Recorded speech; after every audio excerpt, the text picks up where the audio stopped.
Hey guys, samahan niyo ako magbakasyon sa probinsya namin ngayong Holy Week. Linggo to dahil ng Sabado is final defense namin. So, pagkatapos ng final defense namin, inayos ko lang yung mga gamit ko. Then, lumarga na ako kasi sobrang excited ko. Dahil linggo nga neto, Palm Sunday to, which is palaspasan nga sa Tagalog. Nakarating ako is mga 3:30, pasado na.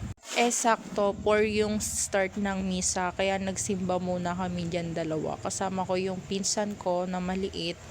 Tapos nagsindi kaming kandila, nagpalaspas na rin. Tapos gumala na kami sa sentro. O, diba wala pa akong isang araw, ang dami ko na agad napuntahan.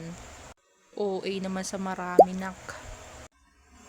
Ito yung masarap sa probinsya, like tahimik ang buhay, tamang kain ka lang, street foods, ganyan. Ayun yung kinain namin. Pero ito yung favorite ko, yung siomay nila, which is kakaiba. Para siyang dumpling sa itsura, pero fried siya.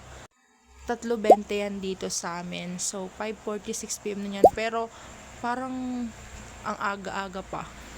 Papunta kami niyan sa park, ginala lang namin yung aso, which is si Gon. May kapatid pa siyang maliit na aso.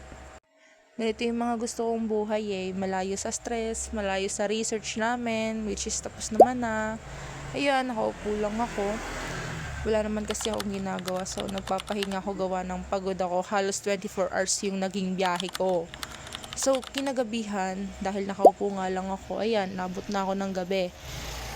Siguro tumambay pa kami dyan hanggang siguro 9, tapos pumunta kami ng Angel's Burger kasi nagutom kami nung pinsan ko. Gabi na yan.